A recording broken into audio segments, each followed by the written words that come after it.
Well, thank you, Luba. Can great art be created without artistic freedom? Now, in the United States, during the 30s and 40s, we basically, here in the West, did not think so. There was a blanket dismissal of what was going on artistically in Russia by the ill-informed here. We basically felt that without artistic freedom, what good could come out of it? You know, now we look back at Russia and, you know, they're recognized as producing the greatest ballet in the world. Their classical musicians win more international competitions than any other country in the world. But their greatest emphasis was on their artist. They put more emphasis on the artist, and I'll go into some of the reasons why in this talk, than any of their other forms of art. In 1863, an artist called Kramskoy and 14 other artists revolted against the system there. What they revolted against was the rigidness of the structures on what they handed out, what was appropriate to paint. The appropriate things to paint in this day were pictures of the wealthy people, paintings of the wealthy people, portraits of the wealthy people, their homes. It was not appropriate to paint the Russian poor or the village life, anything that wasn't in keeping with something that the Tsar might like to hang in his house. After the Bolshevik Revolution, part of Marxist philosophy is that that we need to break away from the past, that we need to break away from tradition, that it's the aristocrats and the capitalists that created our traditions and what we admired. So the idea of socialist, of transferring to a more socialist society required a break from that. These artists were very much involved in the politics and wanting official endorsement by the government that they were the art of the revolution, that they were what Marx, you know, fit into what Marxist theory said should be happening.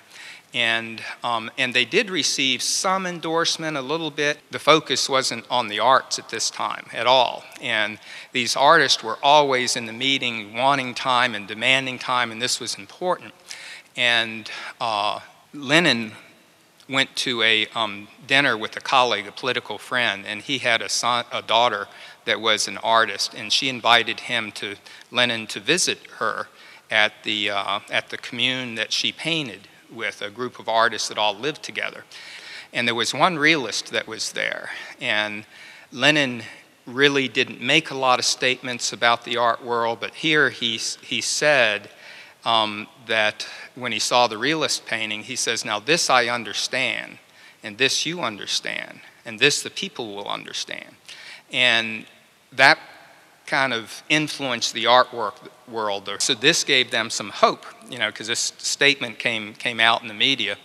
And a few years later, Stalin came to power. And soon after Stalin came to power, so of course realism, you have to be able to recognize what the painting is, but the socialist part was there was an emphasis on the worker as a hero. You know, the military hero in battle should be depicted, the politicians, the children receiving a new dress or learning the piano, positive things. You weren't supposed to paint the poor peasants. There were a lot of poor peasants, but somebody in rags and things like that were again oppressed. You weren't supposed to paint that kind of thing, and you definitely couldn't show them at the formal shows.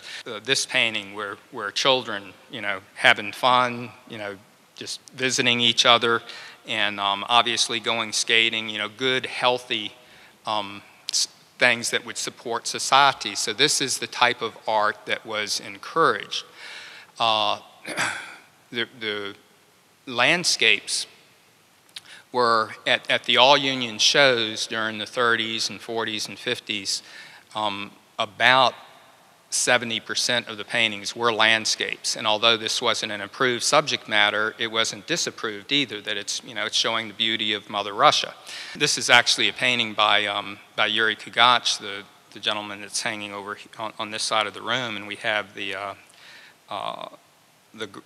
girl that he did here in the blue dress is hanging over here, the model that he painted from. But the Russians did big paintings, and this would have been a true Stalinist, they would have liked this type of painting. It's waiting for the dance, and the guys are outside the window, and the girls are waiting for them to come in and ask, and they're carousing and smoking their cigarettes and visiting.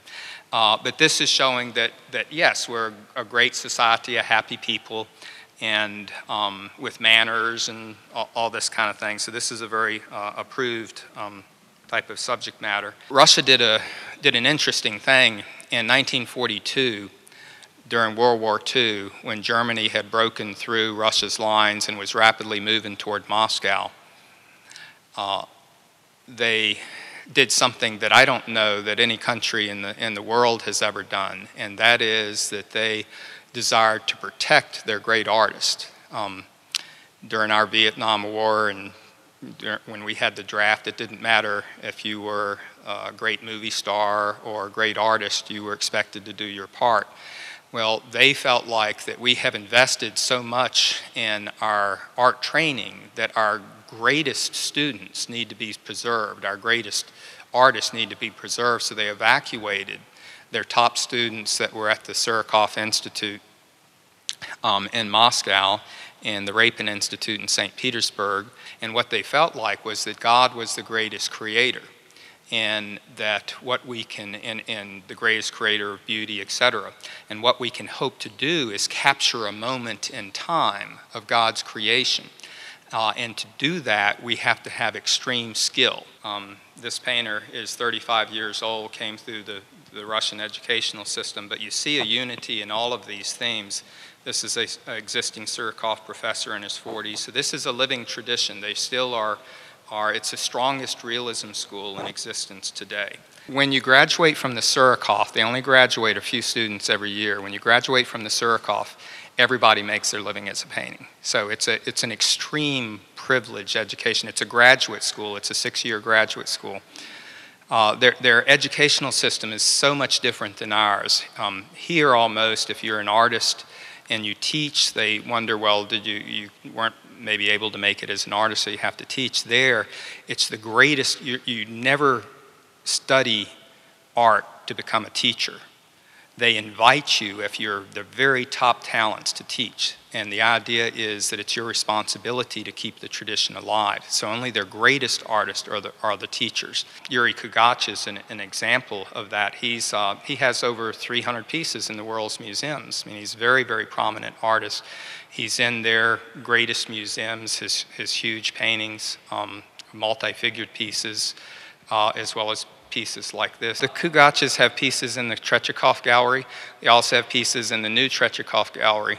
The Tretyakov Gallery, the Russians feel is their greatest museums. Most of us in the West would feel the Hermitage is the greatest museum, but the Hermitage doesn't show Russian art. It shows the West's greatest artists. Yeah. Most of these artists, if you ask them, what's your greatest gallery? It's the Tretyakov in Moscow.